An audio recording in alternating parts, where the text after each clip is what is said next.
And now, from beyond our dimension, this is the JeffMara podcast. Here's Jeff. My guest is Dr. Edith Ubuntu Chan, graduate of Harvard University in applied mathematics, who left a career in the software industry to become a Chinese medicine healer. Inspired by a series of mystical awakening experiences, she devoted her life to exploring the frontiers of our human possibilities.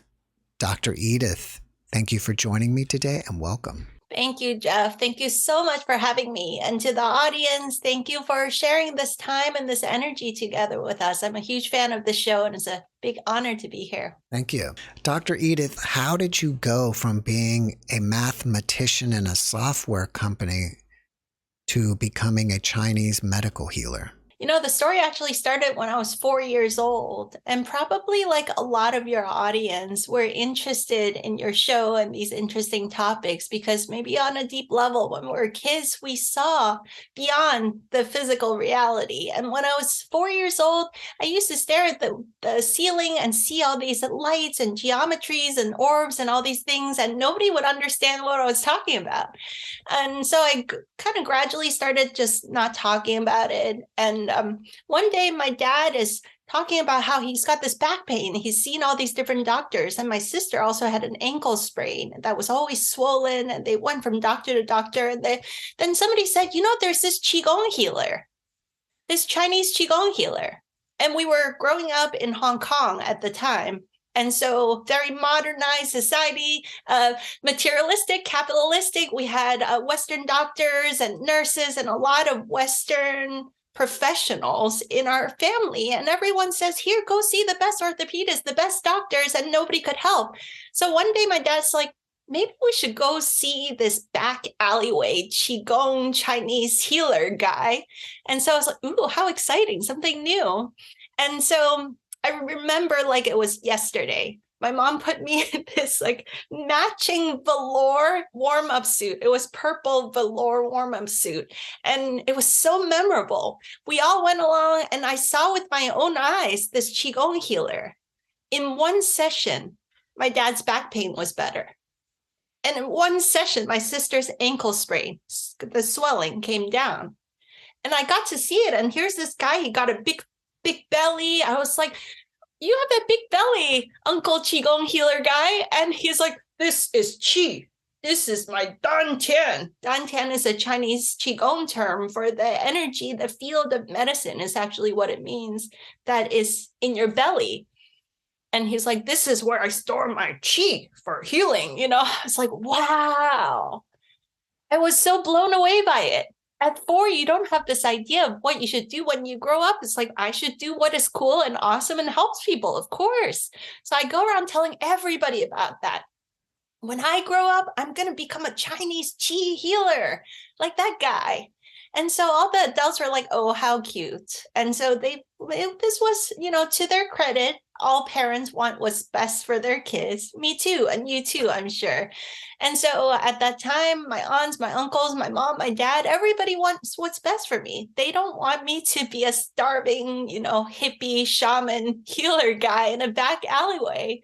And back then, it's not like today. So many decades later, what a beautiful time we're living. That consciousness research and energy healing and all of this stuff, we're actually seeing the scientific understanding of it now. And I know you've had some brilliant guests that have devoted their life to bridging the dimensions of this reality and sharing scientific understanding of how the nature of reality and energy healing and the multidimensional nature of our consciousness, how that is all kind of measurable now. And we research about it. But back then, it was just woo-woo stuff to everybody, even though we all saw with our own eyes. This guy delivered some results with our own eyes, right? So my parents, my aunts, uncles, you know, with their very best intention, tried to dissuade me. And this happened for months and months. And I'm 4, I'm like, tell me, how can I become a Chinese Qi healer when I grow up, you know?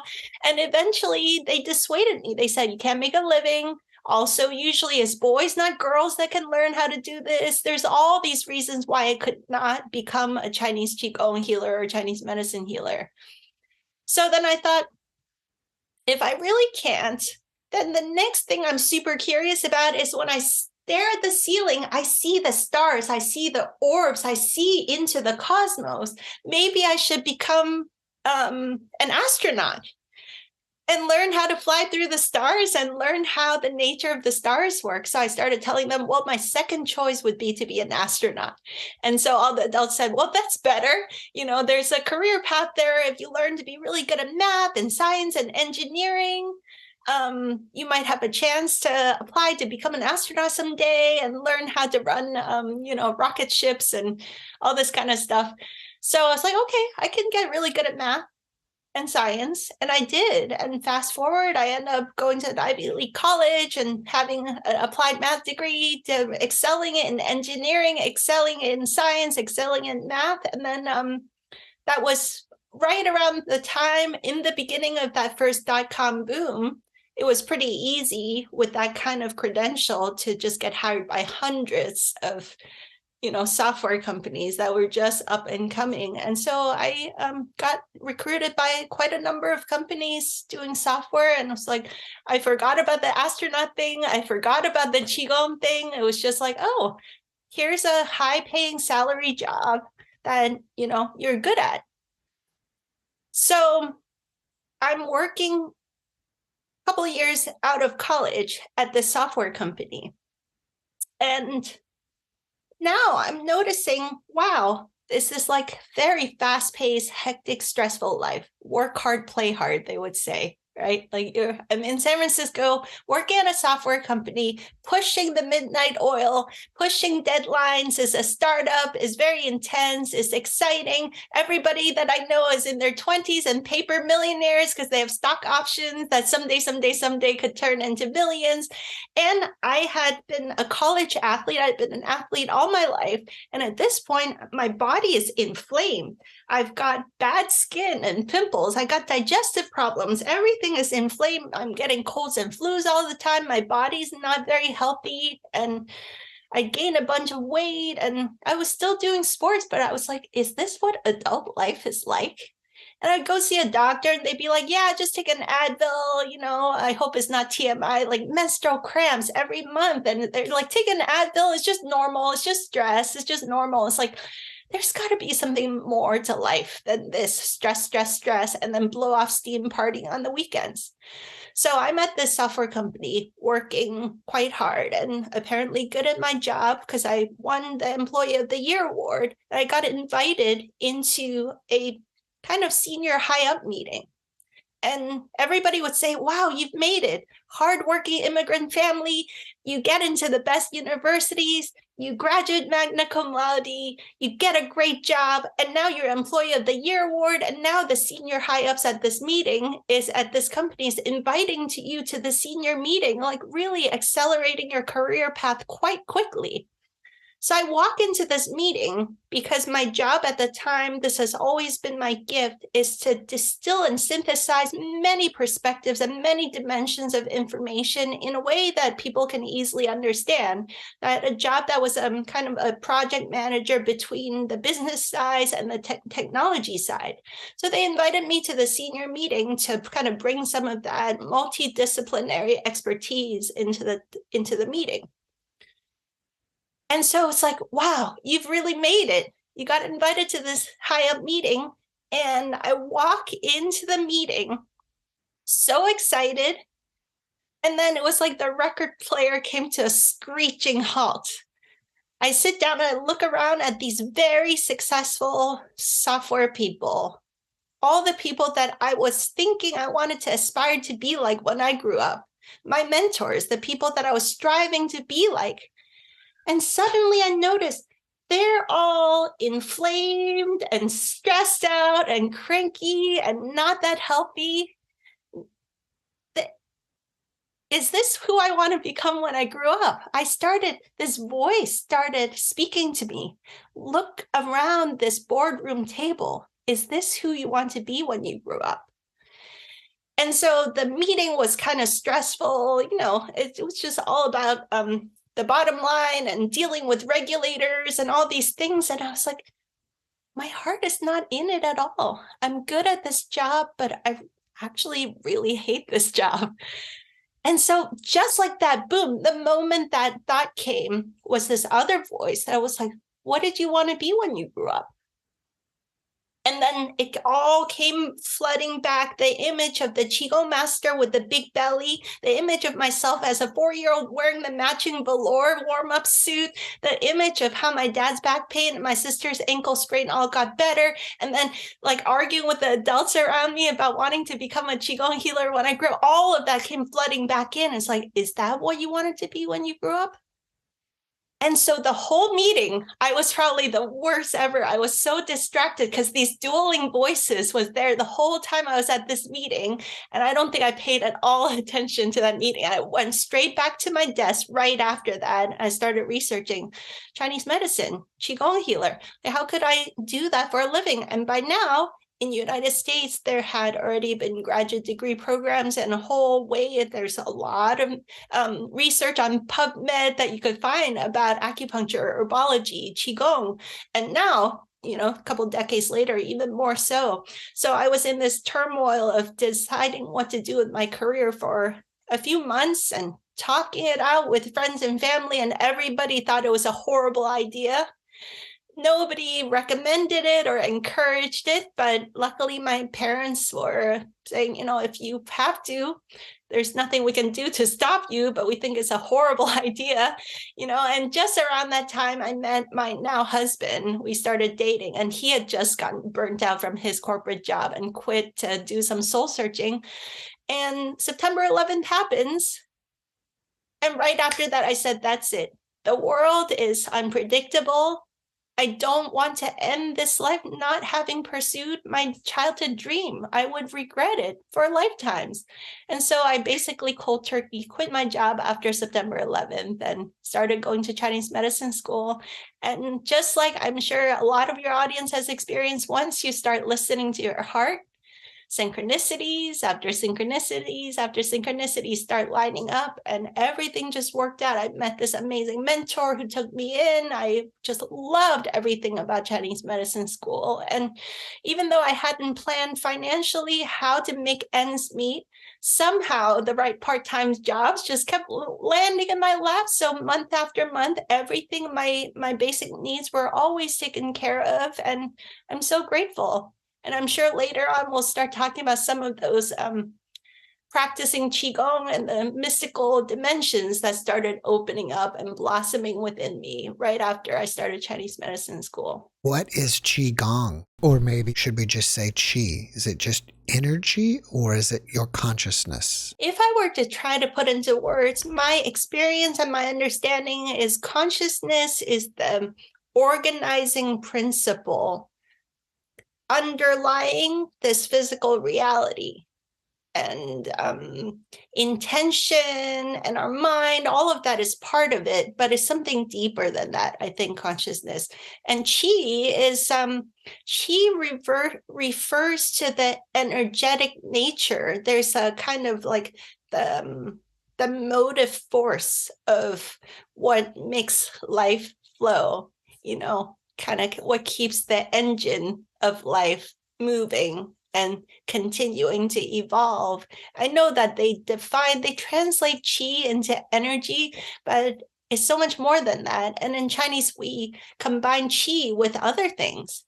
For example, if in Cantonese, if you go to a restaurant and they cook a great meal and with a wok, they say, wow, this meal has such good wok Qi. Like, how do you translate that? But you know what that means. It's like it's freshly stir-fried and the smells, and there's just good energy like radiating out of this dish. It has good wok Qi. So Qi can be combined with all these other things to mean that there's like an energetic nature to the thing that is not physical, but we can all feel it, and we can sometimes smell it and sense it and experience it. So Qigong, what is Qigong? Qigong is a very broad umbrella term for bringing your conscious intention into working with the flow of Qi. Gong means like working with something, with intention and sometimes with some amount of effort or some amount of discipline. So it's a practice of working with the Qi. So it can be the Qi of your body, it could be the Qi of nature, it could be how you work with the Qi of a client that you're working on supporting and facilitating the healing.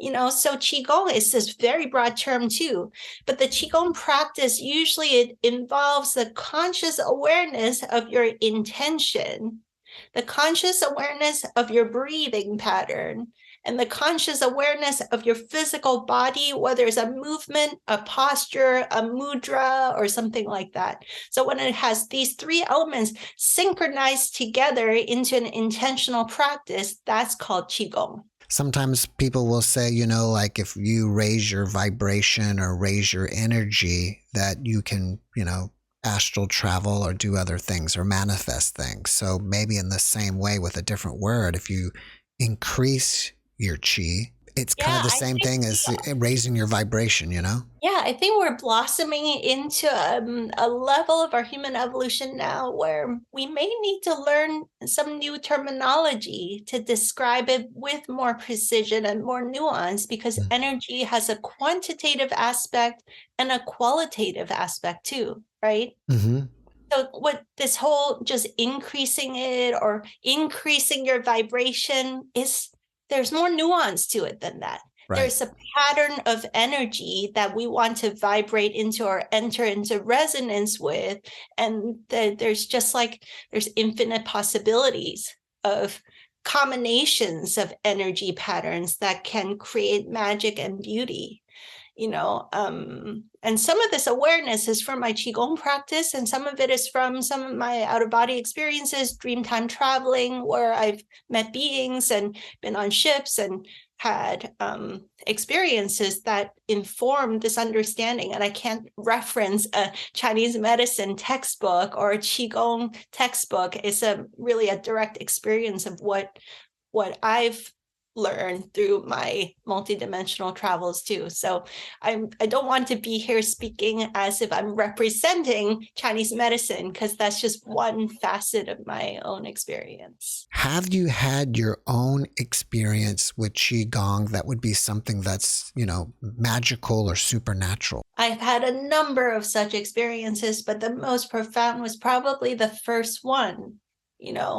But that was you witnessing your father and your sister. No, the first one of me practicing Qigong was when I started Chinese medicine school. And I was so grateful that in Chinese medicine school, the curriculum involved Qigong practice and Tai Chi practice and massage and body work. So it's not just all brainiac academic memorizing and regurgitating. There's an embodiment practice and there's an experiential aspect to it. And also the learning how to apply acupuncture points. There's a training of the subtle energy awareness of your consciousness, your body, and your fingers. Like, I just loved all of that kind of experiential learning so much more than the book learning. And I especially loved the Qigong class, was my favorite class. So every time you go to Qigong class, and maybe a lot of your audience members have a Qigong practice or yoga or a breathwork practice, that is always a win.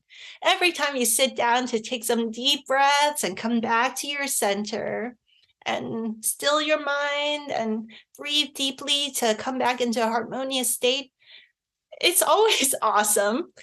So this particular day, I was probably around 2/3 of the way done with Chinese medicine school at this point. I went to Qigong class. I loved it so much that I followed that same Qigong teacher from school to do some advanced topics outside of school. So it was actually at her outside of school class that this happened.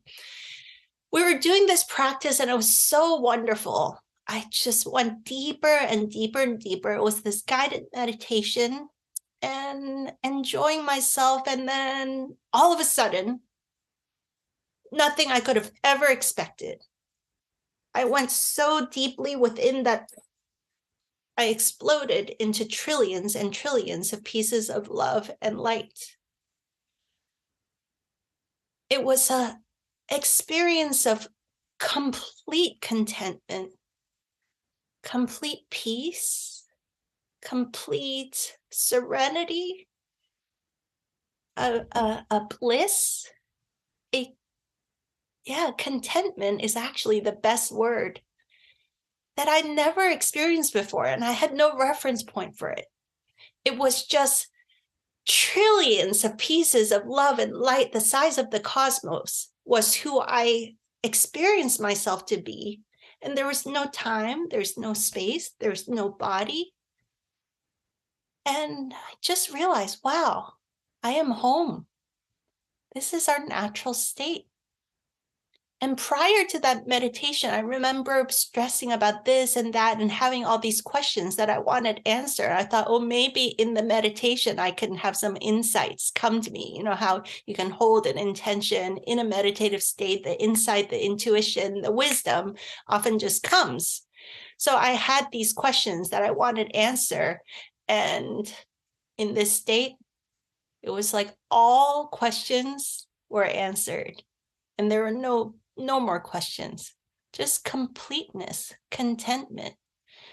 And I realized that this is our natural state. And maybe other people that come on your show share about when they have these experiences, it's like, this is the real reality. The other one was some kind of simulation or fake, like tacky imitation. I realized I went home to the true reality. And eventually, I don't know how much time elapsed. From far, far, far away, I heard this faint voice.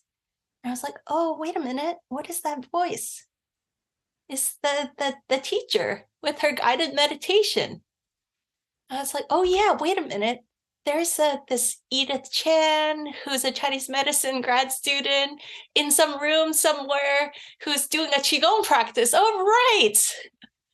Should I go back there? Maybe I should go back there.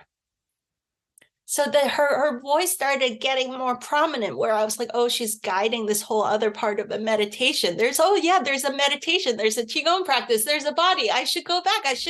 And then the ridiculous experience of squeezing infinite bits of love and light the size of the entire cosmos, and oh my God, the painful condensation back into a physical body.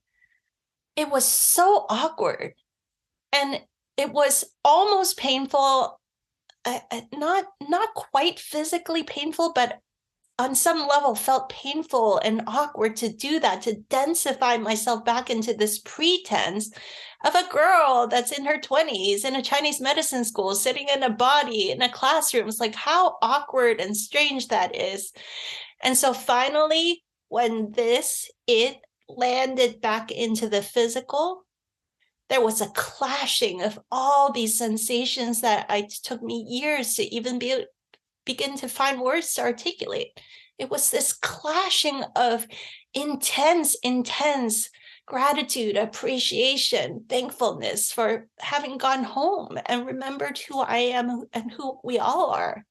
And then this intense sadness and grief of, now I'm here in this body, and up until this point in my life, realizing that how I had experienced life was backwards, upside down. Like the grief that I didn't really know who I was or what this life was about. And then the grief of, wow, this whole world is structured backwards and upside down. And so this clashing of intense emotions, of intense love, intense appreciation, intense gratitude with intense sadness and grief at the same time, the only thing that the body could handle was just like that turned into avalanches of tears and tears and tears, just like avalanching down my face, flooding and flooding, just pouring and pouring down my face. And so I think the Qigong teacher knew something was up at that point. I'm like sobbing in this part of the room. And then finally the meditation finished, and I couldn't even locomote myself to really describe. I probably mumbled a few words what happened. And after that, I became a true seeker. I had to reconcile within myself. How is it that I know with every fiber of our being, of my being, that we are love?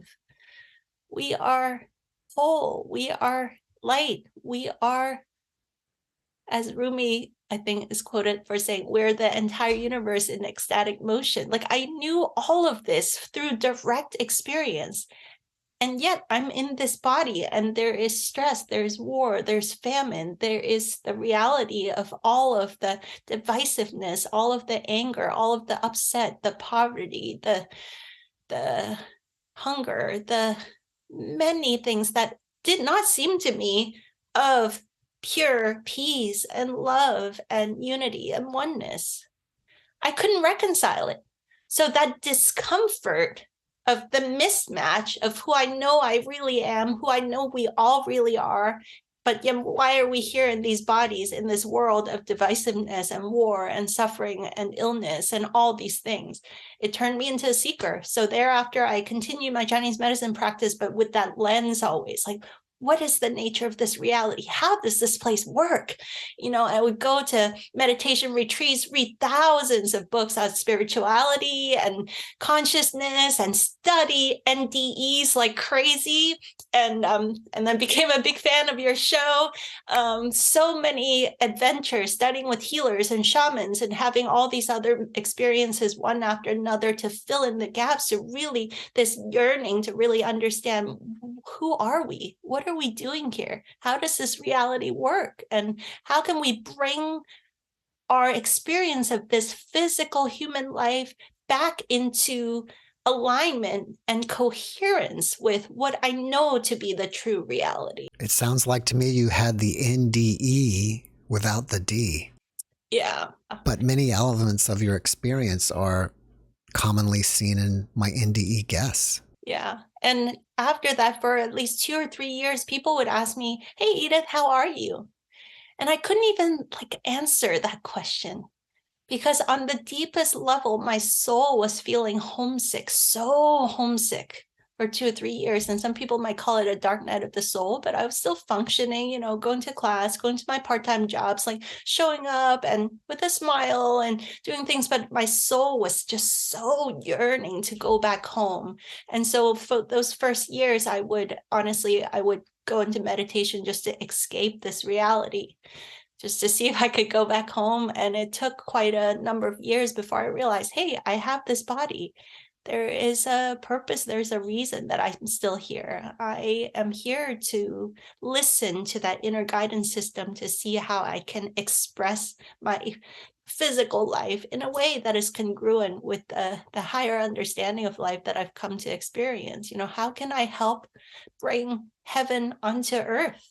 I know that sounds cheesy, but, in a sincere way. In Chinese Chi Gong, in Chinese medicine, they talk about this, the human is the man, human is between heaven and earth. And by man, the word in Chinese, ren, doesn't have a gender. It's just like mankind. We are between heaven and earth because every human's purpose is to be the conduit, the flow of heaven onto earth, to bring heaven onto earth. That's our purpose. So how that expresses itself differently for each of us, that's the adventure of this life for us to find out. Do you think that wherever you were during your experience, you knew why you came here, but after coming back, you forgot, or you just can't access the reason? Yeah, I have the evolving understanding of that. I think a lot of this life is just a fun hide and seek game with ourselves, and maybe on some level, I've shared with you off camera that I now have an 8-year-old and a 3-year-old. And my 8-year-old, when he became 4 or 5, he started sharing a lot of things about planning that happens pre-incarnation. And I bet that I plan to play this little hide and seek game to incarnate myself into a family dynamic, into a culture, into a time in the human evolution when we weren't that open to some of these multidimensional experiences. And then to shut some of those gifts and abilities off for a period of time. To just see, who would I be if I try to be successful on the world's terms, like go to the best schools, get good grade, get a good job, be a good employee, what is that like? And taste that trajectory just long enough to see that that doesn't lead to the soulful satisfaction that on a deep level was what I wanted in this life. It was meant to be that I had a short stint in that. I feel deeply grateful that I changed my path very early in my experience. And I work with clients. I do coaching work right now where people are, sometimes they're quite young and sometimes they're 60 or 70 before the soul searching happens. And I think they're no accident. Like we choose to experience a certain life, and then at some point on the journey, something awakens, like a time code gets unlocked where our souls can't just feel stifled by the old life, and we want to break free and we want to experience something much richer and deeper and more fulfilling. And that's usually when people find your show. That's usually when people somehow magically, synchronistically find their way to my website and we start doing some work together, So I think I trust the perfect timing in all of that.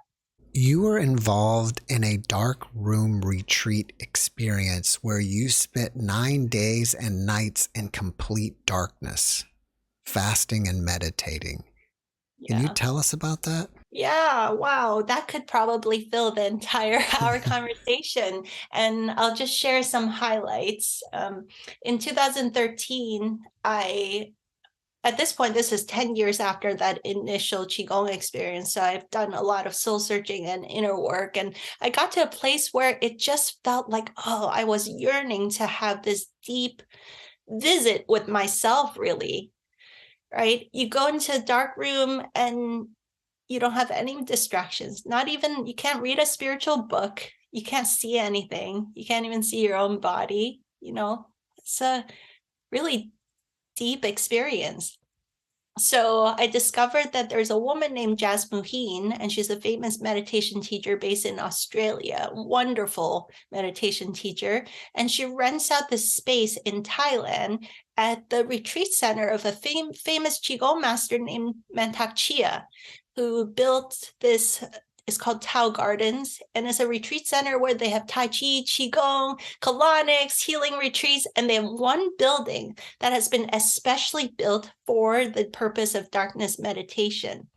Darkness meditation is a practice that's in the more advanced levels of a Qigong practice, yoga practice. The ancient Egyptians would do it at certain levels of their initiation journey. There's a group of indigenous people in Colombia named the Kogis, and their seers and teachers are called the Kogi Mamas. They're actually raised in complete darkness. In the darkness, physiologically, our mutual friend and colleague, John Chavez, is an expert in researching about this. You tap into the endogenous DMT state. So you experience this visionary state, but it's not from taking a medicine from outside in. It's creating the environment where after you've saturated the levels of melatonin in your body in the complete darkness, the DMT production starts to unfold and your meditations get very deep, very profound. You start having very clear visionary experiences. And so it's a very helpful tool. So the Kogis, they actually raise their teachers and seers at least 9 years, sometimes 18 or longer, in a dark cave environment so that their visionary abilities is really, a whole other level than what we can even imagine, I think. So I go to this darkness meditation retreat, very interesting experience. It's a building that's designed for this, where they cap all the windows so there's good ventilation, but not one photon of light can get into the building. And it's set up so that they have staff to make sure that you're very safe and supported. The staff comes in using night vision goggles to set up all the water stations and deliver juice for those who wanted. I decided I didn't want to do the juice boats out of convenience because it's hard to like navigate the building to get to the juice station. And also, who knows how many years before I could do a retreat like this. It's a big deal to set one up and travel across the world and, check, completely go offline, off grid, off everything for this long a period of time. So I wanted to fast to have the deepest experience. So this space is set up so that it's very easy for you to get water, and every corner is padded for safety. If you're about to walk into a wall, there's balloons dangling at your forehead level, so you don't just walk right into a wall. You have some warning that you should either turn left or right? And within each bedroom in the perimeter where you sleep, there's a meditation hall in the middle, and the bedrooms are in the perimeter. There's a phone that you can pick up and call the front desk in case you needed anything. So it's a very well-supported experience. And so many things I could share about it. The first thing that was very profound for me was I was very well slept, very well rested. And when the first day you set up everything and then they turn out lights out, not one photon of light in the entire building for 9 days and 9 nights. And I had never experienced true darkness like this before. Even though I was well rested, well slept going into it, I thought, wow, I am so sleepy and I need some deep, deep rest. I had no idea who am I when I'm in complete darkness. And the best analogy I could give to that is like, imagine if you've lived in a polluted city all your life, and then one day somebody just went and puts you into a redwood forest or into Amazon forest or somewhere with tons of good chi and prana and oxygen and just freshness, like nutrition in the air. And you go, oh, wow, this is how nutritious a breath of air could be. Well, I had no idea that darkness was a kind of food that my system was profoundly hungry for.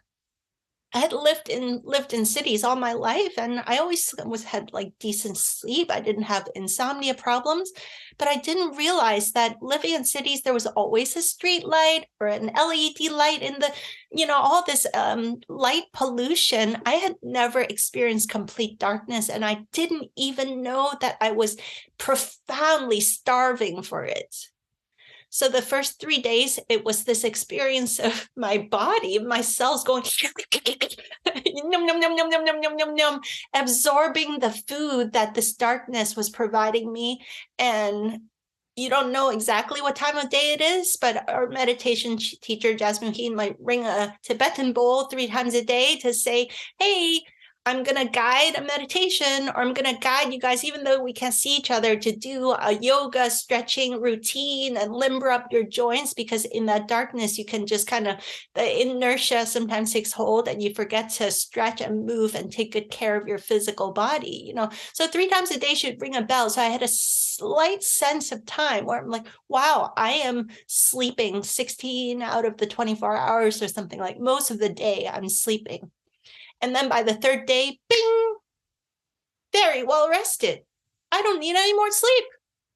And so I would take little mini cat naps. And then the visionary experiences had been starting to accelerate throughout those first 3 days. And then it just started blossoming into everything after that was a multi-dimensional 360-degree spherical experience of a light show, omnivision of this visionary experience. And I know your audience probably are all experienced meditators. And when we meditate, we sometimes have a visceral experience. We sometimes have a intuitive hit of knowingness. And sometimes we get maybe a vision. But this was crystal clear omnivisions would come. Every time you meditate, it would be shown to you with precision. Geometries or scenes are shown to you that is so clear that there's no more doubt about the strength and clarity of the answers that come through. And as the day progressed, there was a lot of remembering of past lives, integrating the gifts and abilities of past lives, remembering myself as a Qigong master in a previous life, and recognizing that in this life I was meant to reactivate some of those skills, but as a modern city dwelling woman who, speaks multiple languages and is not living in the mountains, and that in a way our spirituality is much easier if we're hiding in the mountains, meditating in a cave, and it's actually more advanced. So much respect to our audience, all of us who are, have jobs and moms and dads and living in urban areas, trying to bring our spirituality into the hustle and bustle of this life. That's actually very advanced practice, so remembering all of that. And then different beings across different dimensions that visited and shared support and guidance and cheering, and a lot of remembering why I came here in this life, and also a few really beautiful interactions with the Kogis that came to visit during my days in the dark room and teaching me things, and so many things that were shared in a zip file, very rapid download kind of experience, that after I came out of darkroom, it took me 10 years to integrate. This year, I feel called sometime before the end of the year to actually go back and get my next set of downloads. I've spent the entire last 10 years living up to all of the insights and wisdom that came through in that darkness retreat. And when it was finally time, after 9 days and 9 nights, when it was time to come out of the dark room, they schedule it for around sunset time on that 9th evening. And because we've gotten so used to the darkness experience, and actually in the darkness, there's a lot of light, right? Like a lot of colors, a lot of experience happens. And because most people don't sleep much after the 3rd day, is a 24/7 experience, a visionary experience, unfolding. Your body's still deeply restful, but your soul is traveling and having all of these very powerful experiences for many days straight. It's quite a profound transformational journey. And then you come out and you wear sunglasses to adjust to the light of the outside. And this is so memorable. I'll never forget it. As I came out, it was the sunset time, and you could see the sunset, and the colors were so breathtakingly beautiful. To see that sunset, there are no words to describe. This beauty is always available, and we miss it most of the time. And I would pick up one flower, just stare at it, like people that have done different visionary medicines will appreciate this, except I know I didn't take anything from the outside in. I was fasting, meditating, and just drinking a little bit of water. And I realized from the inside out, I attune my being to a state where I look at this one flower and there's colors that I'd never seen before, dimensions to the geometry and the beauty that I never appreciated before. And it was the trippiest thing of everything I looked at, seeing the templates of creation, the love, the beauty, the geometry that underlies this physical reality. And everything is so beautiful that it moves you to tears, realizing, wow, it's all here. This life is so intensely beautiful. And so much of the time we just miss it. So let's not miss it anymore. Let's actually be present with all the beauty that life has to offer. Let's take maximum advantage of all the juice, the goodness, the beauty. So much to appreciate here. I have so much gratitude for that experience, because that really helped me integrate a lot of what I experienced in 2003. This feeling of a mismatch between dimensions, like this expansion of infinite love and light. But then when I'm in my body, I don't feel that way, and it took the dark room experience for me to start merging and integrating those experiences of life. And it continues to this day, of course. It sounds like an amazing experience that I would like to try, and I'm sure many people in the audience would like to as well. Yeah, so the Darkroom Retreat is not for everybody, of course. I recommend to take it very seriously and to prepare yourself for it. I had a wonderful experience right from the get-go. I know some of my friends and colleagues that went to the retreat had to encounter a lot of uncomfortable thoughts and a comfortable facing of old fears and anxieties. So be ready for whatever needs to unfold, because there's no distraction. You cannot, well, you could turn on the light or say I'm exiting, but to get a really beautiful experience, I recommend having some experience with meditation and a lot of inner work, so that once you go into the darkness and complete stillness, no distraction, that you can have a beautiful, nourishing, loving experience for yourself. Speaking of meeting beings, you encountered your son pre-birth in a dream, right? Yeah, that happened shortly after Darkroom. So Darkroom opened up all these multidimensional sensitivities and sensibilities for me.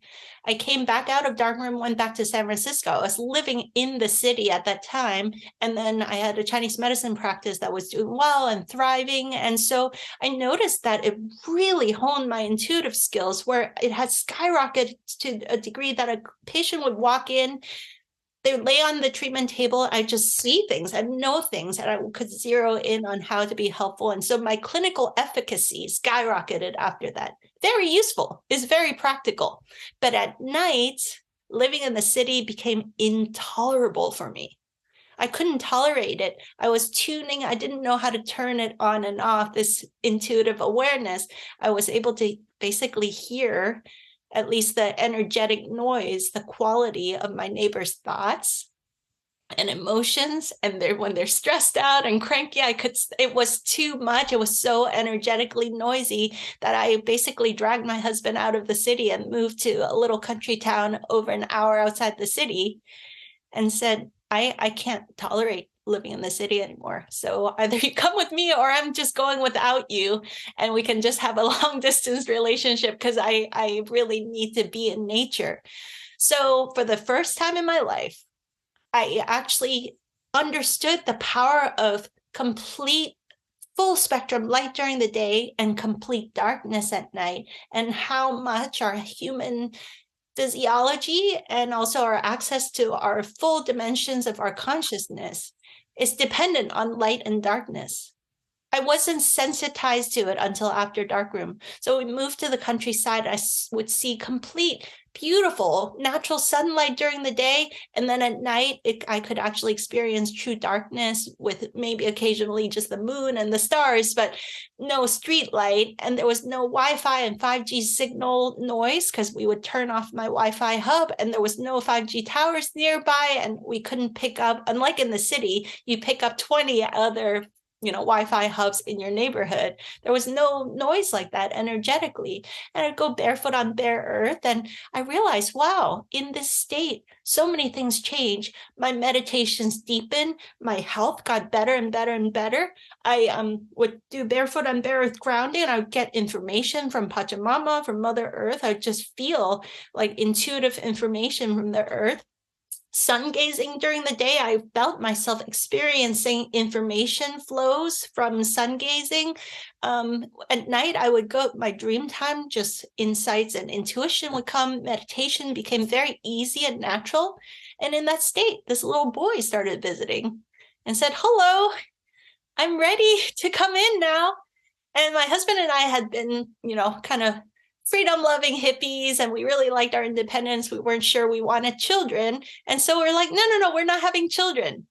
And so this boy started negotiating and talking with us about, well, things are different now. And so throughout a series of months, almost every night he would visit, and we would have these play dates. in my dream time with this little boy who would sometimes show up as an orb, and sometimes he'd show up as a really cute 3-year-old boy. I think he was trying to convince me because, when they're 3, they're like maximal cuteness. And so he started sharing things like, everything that you hesitate about parenthood, I agree. You are right. My husband and I, we didn't see many examples of different paradigms of education and parenting. And there was so much of it that just looked like behavior modification, kind of like almost like dog training, sorry to say. Right? We grew up with a lot of, all of our parents did the very best, right? And they did much better than the previous generation. We're always trying to evolve and do better. But we just didn't resonate with like, you're grounded, go sit down, shut up, go to school and do this little workbook and get good grades, and whether you like it or not. And there was just a lot that felt like not the energy we wanted to be in. And so this boy started saying, there's a whole generation of us that are wanting to come to the planet to embody and show a new possibility of what it is to be human. Everything that you guys hesitate about parenting and the old education paradigms that you don't want to participate in, I don't want to participate in either. And that's why we want you to be my parents.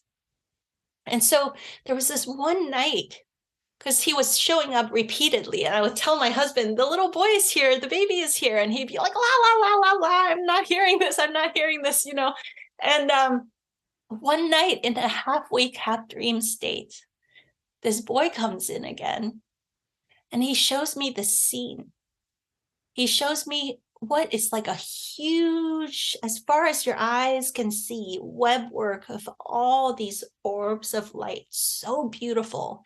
And as this is being shown to me, I'm experiencing this intensely blissful, joyful state, very close to what I experienced in 2003 when I first exploded into the size of the cosmos and experienced what deep joy and love and contentment.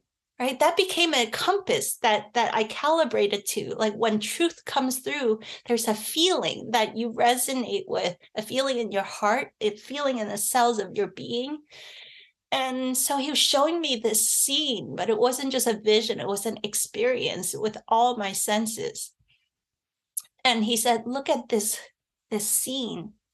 Every one of us have scoured the cosmos because we want to come to the planet right now. We've all chosen because it's an exciting time to come to planet Earth right now.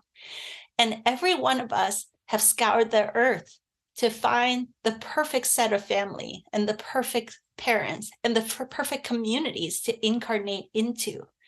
And there's intricate timing, align with planetary alignments, align with each other's arrival times and geographic locations and so on. All of these permutations of perfection that weaves together to create this tapestry of light that you're seeing. There's no accident.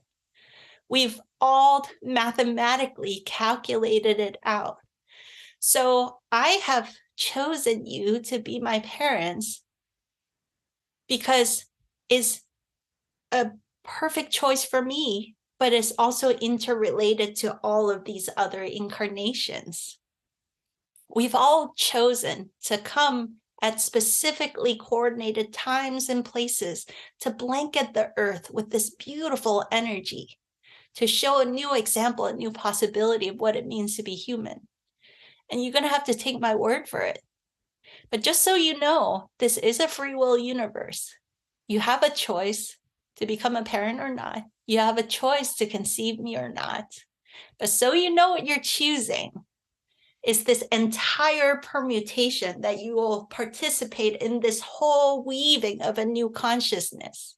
You're not choosing just this nuclear family that, just mom, dad, and the kid. You're choosing to be part of this. If you choose not to participate, yeah, you have that choice. And then he disappeared the whole scene. And he said, we'll have to go back to the drawing board and come up with a new permutation that works best for everybody. So no pressure or anything. And And so I share all this with my husband, and he's like, oh boy, okay.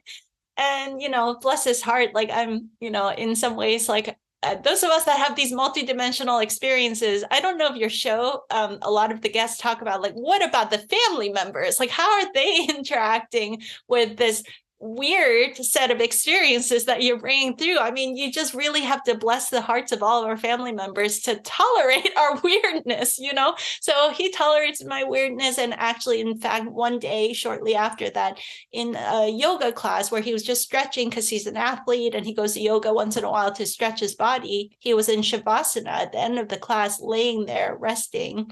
And he had a dream, and our boy visited him, and they had this wonderful play date. And so we both tune into the energy of this boy. And there was one moment in which we felt his presence because we had already met him, and we knew that he was available and he was there, and it was the right time to consciously conceive him. And it was an incredible experience for me as a woman to tune into this energy, to feel his presence. And right after the conception, it was like a breathing cycle got kickstarted in my womb. And the whole time throughout pregnancy, we were already friends. And so I could communicate with him and have his guidance of which midwife and the home birth experience and what to eat and how to take care of my health so that my being was in harmony with his being. And it's a beautiful, magical journey that I wish for more women and more families to step into the experience of a more conscious communication and conception and pregnancy and birth. And then, it continues to evolve in early childhood. So many things that they call like attachment parenting and co-sleeping and baby wearing. And there's a philosophy called RIE philosophy where you're respecting your baby. It's like, you don't need all these philosophies. Just your heart naturally knows intuitively. This is a powerful, infinite cosmic being that is blessing our family with their presence. And, they get rowdy sometimes and they have cranky meltdowns sometimes, but on the deepest level, we relate with one another in this way. And this is part of the experience of all of us, every one of us right now across the planet. We're blossoming into an expanded awareness of what it means to be human, what it means to be a sensitive, awake, aware, multidimensional human that's tuned into the fuller set of possibilities of this life. You mentioned earlier, both in the podcast and before we started, that your son has pre-birth memories. Does he still have those memories today? Yes, he does. Does he get new ones on top of that? Sometimes. I have to say, there's a little bit of sadness in my heart. He started having the language to talk about it at age 4. And then at age 5 and 6, he talked about it a lot. At age 7 too. And then now that he's 8, he still talks about it, but more infrequently. It seems like there's a sweet spot there where the veils are so thin and they just have started having the language to articulate what they're experiencing and seeing, but the purity of innocence, of not filtering themselves at all, just sharing completely openly. I feel like age 4 to 7 is that window. So any moms, dads, educators, grandpas, grandmas, aunties, uncles listening, I wish for you to have that magical experience of just deep listening to the young children when the veils are really thin, to receive the gifts and the wisdom and the awesomeness that they have to offer about all of these levels of reality. What are some of the most surprising things he told you about his pre-birth experience? Surprising thing. I mean, I've had so many strange, multidimensional experiences. I don't know if anything was surprising, but more just delightful, the delightful experience that he says, yeah, Mama, when I was in space, he called this space. It started because we're reading books about space, by the way. And he's like, Mama, space doesn't really look like this. Space has planets and all of that, and has stars and galaxies, but it is actually packed with space babies. This book doesn't have all the space. It was teeming with millions that he didn't even know numbers back then. There are millions and millions and millions of space babies packed into space. And when I was a space baby, at the speed of thought, I could be a grain of sand or the size of a house. I could change anytime, and I could boom, jump from here to there. And when we were space baby, we used to play space hide and seek. It was really fun because you can hide behind a planet. You can come visit this planet. You can leave and go back to space, and you can do all these things. And we used to play all these fun games and so many things that he would share. He said, when I was in space, before I jumped into the tunnel, the portal that allowed me to go into your belly, I met this guy who had just died, and he came back to space, and he recommended that I not burn my body. I was like, how do you know about burning? We hadn't had any deaths in the family, so I'd never talked to him about cremation or anything. Like, I don't know how he knew about that.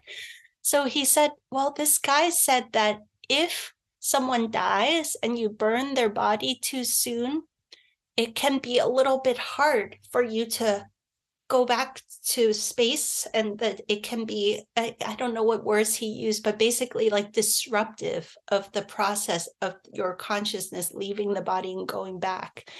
So he said that to me at first once. I'm like, oh, okay, whatever. And then he said it again and again and again and again. He's like, Mama, when I die, I want my body to be completely left alone and buried in the ground so I can have gentle, peaceful transition back to space, because it takes some time to do that. I don't want it to be interrupted by the body being burned, which I thought was a little surprising and interesting.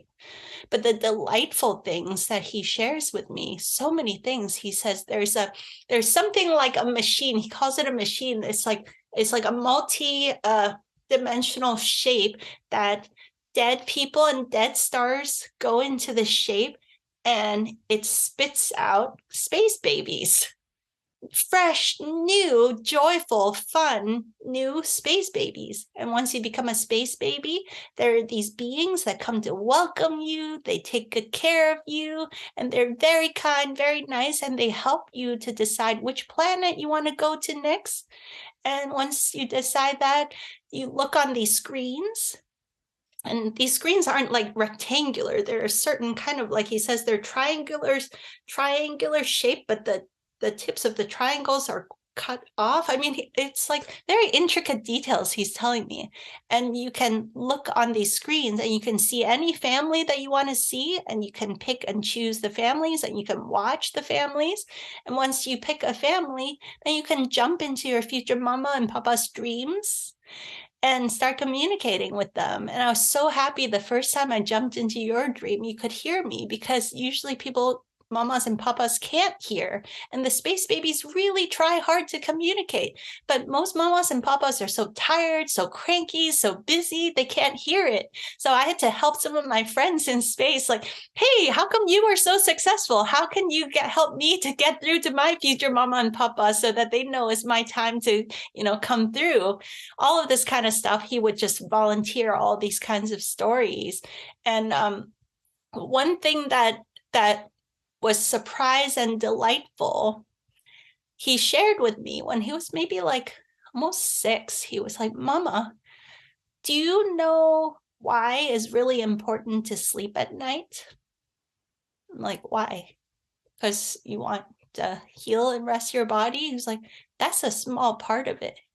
The real reason is because this is before he's like, right now he's really into math, so he's really good at percentages, so he has more precise percentages. But he says when we're awake, we are, don't take these percentage as perfect, but it's something like we are something like 70% here on Earth in our bodies and 30% in space. When we're asleep, we are like 70% in space and 30%, or 75-20, whatever percentages, we're mostly in space. And then, but the exact percentage, it changes depending on your age, he says. But when we're asleep, we're mostly in space. And then when we die, 100% of us travels back to space. So this is all stuff when he was 5 and 6, he started offering this kind of information. So the reason is really important to sleep. And the reason why people that don't sleep get cranky is because when you sleep, you go back to space and you remember who you really are as a space baby. And when I was a space baby, when you're a space baby, you only know peace and happiness. You know fun, you know joy.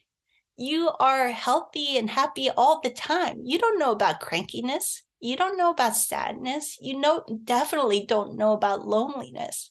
When we were space baby, we used to look on these screens on planet Earth and see people getting cranky and yelling at people and being sad and crying and lonely and all these things. We're like, that's so interesting. What is that all about? Because we don't know about that when we're space babies. But when we're Earth babies, we experience sadness and anger and loneliness and all of these things that we have no idea when we're space babies. So when we sleep, we go back to space and we remember ourselves as peaceful and happy. Then we can bring some of that peaceful and happy energy back into our Earth life. And that's why people need to sleep. And if you don't sleep, you start to forget what that true way that we really are as peaceful, happy space babies. So it's really important to get good sleep every night. The wisdom of a 6-year-old. Yeah. Do you think it's possible that part of your son's mission here is to be your teacher? I think all our children, the mission here is to be our teacher. And I think the paradigm of parenting that's shifting right now, because it used to be so hierarchical. Maybe we came from a paradigm where it's like the adult is always the authority, pointing their finger, telling us what to do. Sometimes in the spiritual communities, I've noticed, I just want to call it out because we are awake and aware to the fact that our children are bringing a beautiful consciousness, that then they come here and then we flip it and we think that they're somehow higher and better than us. And in some ways, they are bringing, the veils are thinner and they're bringing a more expansive consciousness. Yes, but there is also a reason they specifically chose us as facilitators and earth guides for them.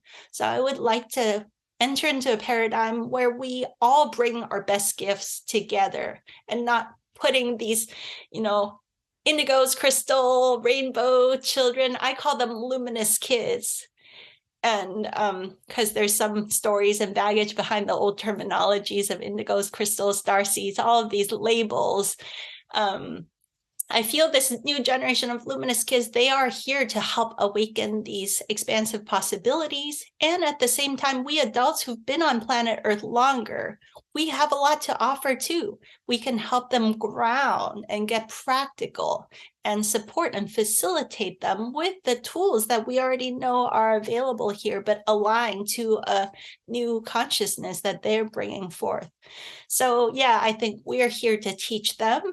And they're here to teach us. And in the new paradigm that we're entering into is like parents and grandparents and teachers and mentors and children. We all respect and honor each other equally. And there's a magic and beauty that can rise out of this non-hierarchical way of being. Earlier, you mentioned something about having an extraterrestrial experience, whether it was being on a ship or something. Yeah, I can share the short version.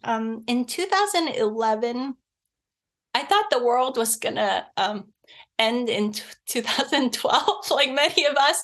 So back in 2010, 2011, I'm like, oh, okay, I better do lots of meditation and training and learn how to, build emergency shelters and start a fire and grow some food and like prepare for the apocalypse, which turns out the apocalypse was supposed to happen now. So we had like extra decade of grace.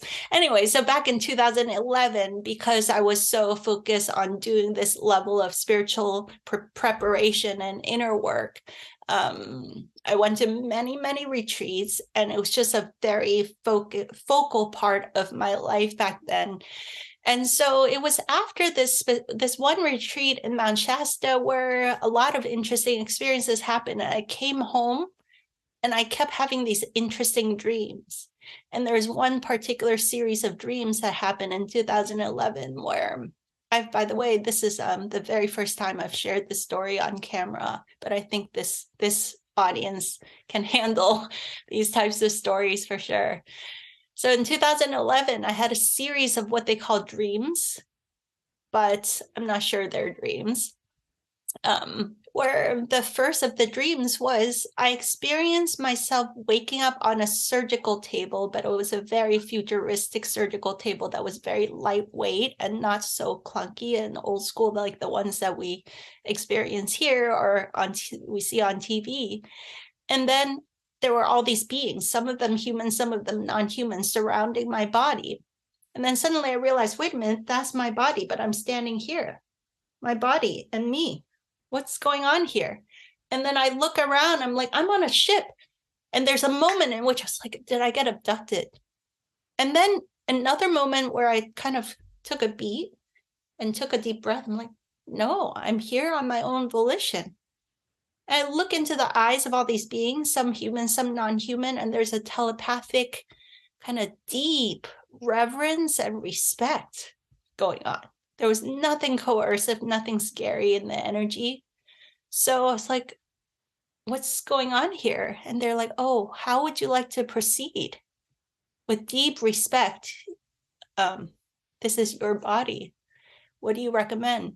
And then I realized that I had received a very powerful etheric surgery of my mind where old patterns of thinking had been surgically removed. And there was an opening in my crown that had been cut open. And I was like, well, how should we close up this space? And in the end, the choice was something like a crown that was so just blends so perfectly. But there was a membrane to it that I could actually open and close, and almost like a nostril. I don't know if I'm articulating well, but we're like, okay, let's do that.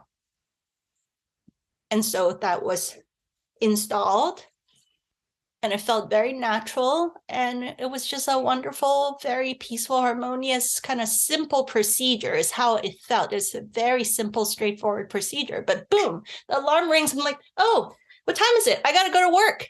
So I wake up, and all day there's a wind tunnel of energy here that is like a giant nostril, breathing. And I went to work, and all day I was like, what's going on here?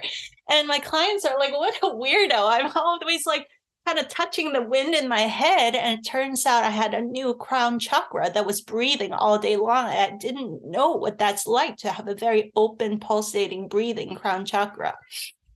And with, I could consciously like feel this flow of freshness and wind and energy through my crown. And then I went to sleep that next night. I was like, boom, right back where I left off. And they said, well, here, please come to this part of the ship.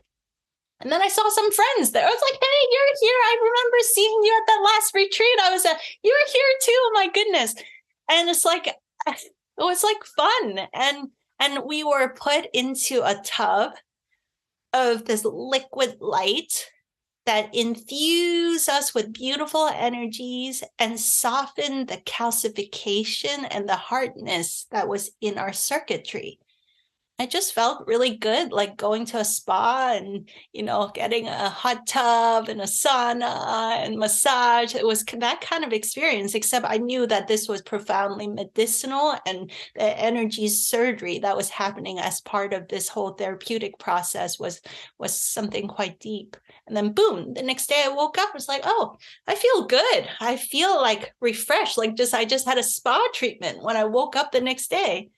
And then the day after that, I was like, I wonder if I'll go back. And sure enough, the third night again, I was back on the ship.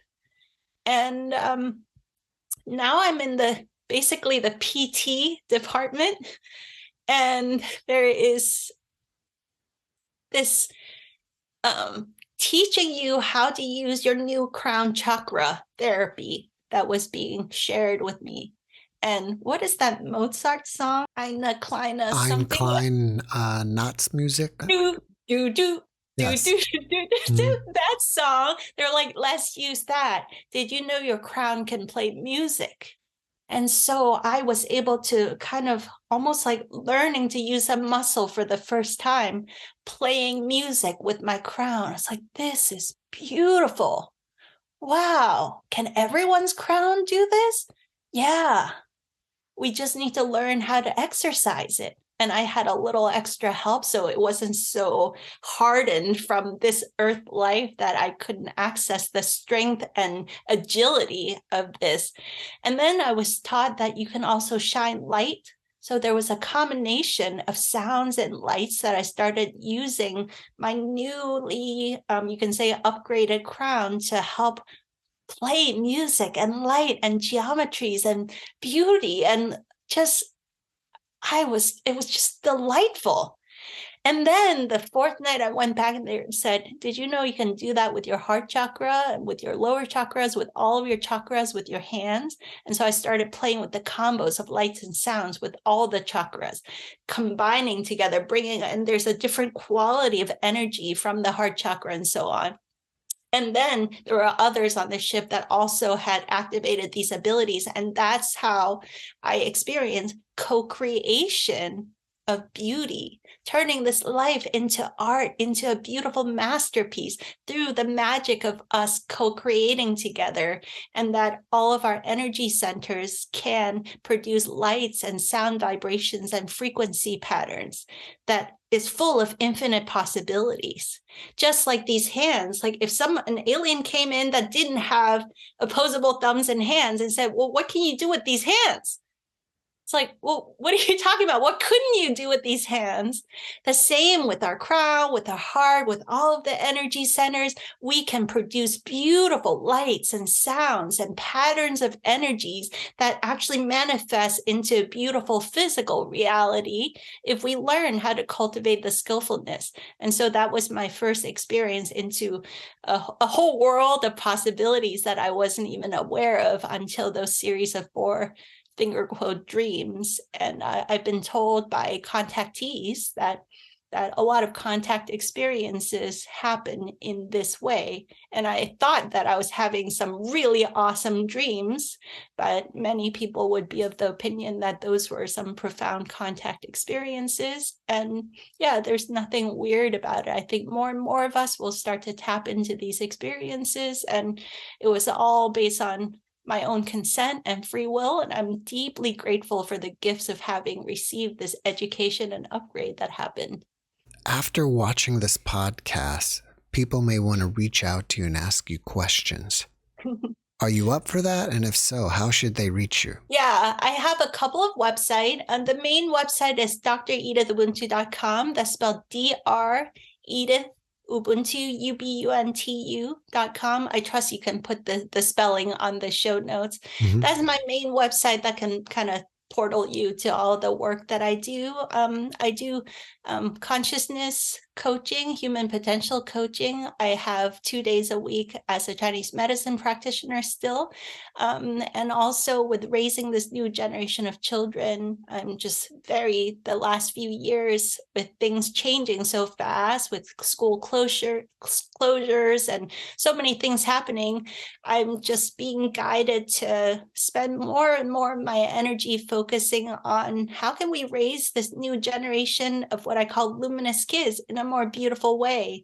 And there's systems are crumbling fast out there. There's a big need for us to build this more beautiful world that we know is emerging through our families and communities right now. So that all of that work, the education, parenting work, can be found at luminousrevolution.com. I have a program called the Luminous Education Revolution on there that the audience might be interested in. And we talk about multidimensional children and how to raise them in a beautiful way. And so dredithubuntu.com and luminousrevolution.com are my 2 websites. What is the title of your book and where can people find it? Thank you so much for bringing this up. My first book is called Super Wellness, and Amazon's probably the best place to find it. It features a foreword by my friend Wim Hof, and it looks at those really the best bang for the buck, simple self-care tools to attune our physiology to a state of well-being. So with this audience, you'll see right through the camouflage. It camouflages as a health and wellness book, but as you read through the pages, you'll see that it's really a consciousness book. It's about how can we attune this physical vessel so that we can be open to the higher dimensions of possibilities that wants to move through us. So that it's really, I have so much gratitude for you, Jeff, and all these beautiful, inspiring conversations, because this is what it is to be human. It's no longer fringe or woo-woo. It's normal to be awesomely multidimensional, to bring heaven onto earth and to make practical these conversations. All of these so-called near-death experiences are really inviting us to live more fully, more richly, to be more present with all the gifts and beauties of this life while we're in the physical, so that when we finally cross over and we have those multidimensional 360 life reviews, we can feel like, yeah, job well done. Let's celebrate. What a good one. Bravo. That's what it's all about. Before we finish up, can you leave us with one last positive message? I want to just honor and thank everybody listening. I want you to know that you're not alone. There are a lot of weirdos out there that we are bringing a vision of a more beautiful possibilities in this world. The old world is crumbling fast, and this richness of life, this consciousness that's able to access multidimensional possibilities.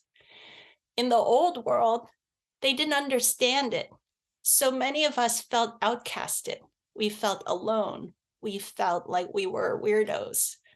But actually, this is the true essence of what it is to be human. So I wish for all of us to shed some of those, the baggage of the past, take a deep breath and let those go, and give yourself permission to shine fully and brightly. And with all your quirkiness, all your eccentricities, authentically shine yourself fully. And yeah, let's turn this life into a beautiful masterpiece. Dr. Edith, thank you for that message, and thank you for being my guest. It's my honor. What a beautiful gathering we had today. Thank you guys for sharing this conversation with me, and I look forward to keeping in touch, those who wish to keep in touch. Thanks for watching the JeffMara podcast. I really appreciate you. Another way to show support is through YouTube memberships. And if you do, there are loyalty badges and other perks depending on your level of membership. All you need to do is click the join button underneath the video to find out more. Thank you for your support.